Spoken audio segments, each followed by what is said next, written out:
ஆமா. ஹாய் செல்லன்ஸ். ஈ ஓட்டி முடிச்சிட்டீங்களா? தினமும் எங்களுக்கு ஈ ஓட்டிட்டு பொழப்பா இருக்கு. உங்க வீட்ல இந்த ஈ உங்களை எவ்வளவு தொல்லை பண்ணுது அப்படின்றத மறக்காம கமெண்ட் பண்ணுங்க, சரிங்களா? ஓகே, வாங்க இன்னைக்கு பிரேக்ஃபாஸ்ட் ஸ்பெஷல் அண்ட் லஞ்ச் எனக்கு ஈன்னதான் நானி படம் தான் ஞாபகம் வருது. இப்போ கூட என்ன ஈ எடுக்க முடிய மாட்டேங்குது வீடியோ. இன்னைக்கு காலையில டிஃபன் வந்து நம்ம வீட்ல மூக்கல்ல பிரியாணி தான்.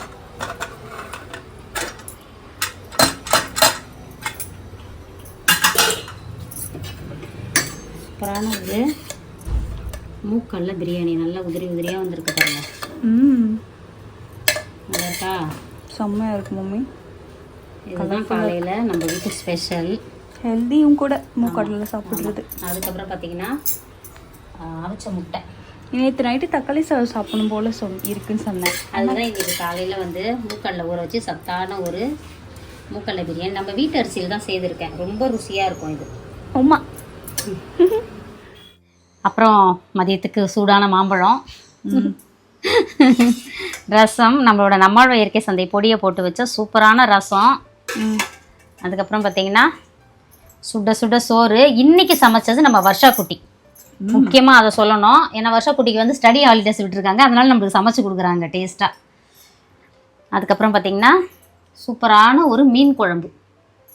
இது என்ன மீன் பார்த்தீங்கன்னா எல்லா மீனும் கலந்து வாங்கினேன் நான் இன்னைக்கு, குழம்பு டேஸ்ட்டாக இருக்கணும்னு. சங்கரா மீன், அதுக்கப்புறம் காணாங்கத்தை, அப்புறம் ஷீலா, அதுக்கப்புறம் வந்து கிழங்கா, அது எல்லா மீனும் சேர்த்து வாங்கினேன். கத்திரிக்காய் போட்டு மாங்காய் போட்டு பட்டுக்குட்டி அருமையான ஒரு மீன் குழம்பு வச்சுக்குது. அப்புறம் பார்த்தீங்கன்னா அதே மாதிரி அந்த கலவை மீனை வறுத்தாச்சு. வாவ். வறுத்துட்டு இந்த பக்கம் வந்து முட்டை பொரியலும் செஞ்சுருக்கு பட்டுக்குட்டி. அடடா, முட்டை பொரியல் மீன் குழம்பு எப்படி இருக்கும் சாப்பாடுக்கு? அருமையாக இருக்கும், அற்புதமாக இருக்கும். பார்க்கும்போதே பசியுது. வர்ஷா குட்டி வேறு லெவலில் சமைச்சிட்டாங்க. விரும்பின மாதிரி சாப்பிட போகிறோம். இன்றைக்கி ஒரு பொடி செல்லா குட்டிஸ் வீட்டில் டிஃபன் என்ன லஞ்ச் என்ன மறக்காமல் கமெண்ட் பண்ணுங்கள். அதுக்கப்புறம் நம்மாழ்வார் இயற்கை சந்தை பொருட்கள் தேவைப்படுறவங்க வாட்ஸ்அப்புக்கு ஒரு ஹாய் மெசேஜ் அனுப்புங்க, நான் டீட்டெயில் சென்ட் பண்ணுறேன். அதுக்கப்புறம் இன்றைக்கு திருமண நாள் பிறந்த நாள் கொண்டாடும் அனைவருக்கும் எங்கள் மனமார்ந்த நல்வாழ்த்துக்கள். செல்லங்களா, வாழ்க வளத்துடன், எப்போதும் மகிழ்ச்சியாக நிம்மதியாக சந்தோஷமாக இருங்க பட்டுக்குட்டீஸ். அதுக்கப்புறம் இன்னைக்கு வந்து எக்ஸ்ட்ரா ட்ரை நட்ஸ் ஆடட் சத்து மாவு தான் ரெடி பண்ணிட்டு இருந்தோம். நிறைய பேர் ஆர்டர்ஸ் கொடுத்துருக்காங்க, வெயிட் பண்ணிட்டு இருக்காங்க. இப்போ பார்த்தீங்கன்னா அதில் ஒரு கஸ்டமர் இந்த ட்ரை ஃப்ரூட்ஸ் எல்லாம் எனக்கு ஆட் பண்ணி கொடுங்கன்னு சொல்லிட்டு சத்து மாவு சத்து மாவில் ஏற்கனவே ட்ரை நட்ஸு ஒரே ஒரு ட்ரை ஃப்ரூட்ஸ் வந்து கருப்பு திராட்சை போட்டுட்ருக்குறோம். இப்போ பார்த்தீங்கன்னா அத்திப்பழம், அதுக்கப்புறம் பேரிச்சம்பழம், கஜூர், அப்புறம் வெள்ளை திராட்சை இதெல்லாம் போட்டு அரைக்கும் போது நல்லா வந்து சத்தும் கிடைக்கும்.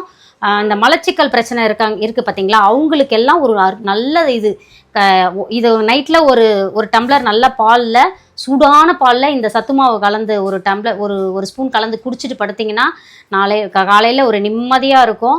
காலையிலையும் மாலையிலும் 2 வேளை குடிங்க, சரிங்களா?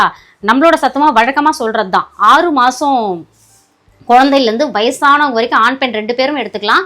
இந்த ஆர்டினரி சத்து மாவுக்கும் இதுக்கும் என்ன வித்தியாசம்னா அந்த வந்து கஞ்சி காய்ச்சி தான் நீங்கள் குடிக்க முடியும் ஆர்டினரி சத்து மாவு, சரிங்களா? இதை வந்து நீங்கள் பாலில் கலக்கி குடிச்சிக்கிற மாதிரி நம்ம வந்து உங்களுக்கு சூப்பராக ரெடி பண்ணி கொடுத்துட்ருக்கோம். அதை தான் இன்றைக்கி பண்ணிகிட்டு இருந்தோம். நான் திங்கக்கிழமை கடைக்கு வந்துடும். நிறைய பேர் பாவம் கடைக்கு வந்துட்டு போகிறீங்க, ஏன்னா ஒரு சில ஐட்டம்ஸ் வராதால கொஞ்சம் லேட் ஆகிடுச்சு நம்ம அதை அரைக்கிறதுக்கு. மற்றபடி மண்டேலேருந்து ரெகுலராக எல்லாமே போயிடும். நிறைய பேர் வாட்ஸ்அப்பில் வந்துட்டு இன்னும் வரலம்மா அப்படின்னு சொல்கிறீங்க. கண்டிப்பாக வந்து மண்டே கொரியர் பண்ணி விட்டுருவோம். எக்ஸ்ட்ரா ட்ரை நட்ஸ் ஆர்டர் பண்ண எல்லாருக்குமே மண்டே கொரியர் போட்டுருவாங்க, சரிங்களா? சனிக்கிழமை ஞாயிற்றுக்கிழமை எப்போதுமே கொரியர் கிடையாது வழக்கம் போல். பூஜாவை ரொம்ப டிஸ்டர்ப் பண்ணுறாங்க போல இருக்கு அந்த அதுக்கப்புறம் பட்டு அவ்வளோதான். Spread positivity, love you all. Bye. வாழ்க வளத்துடன்.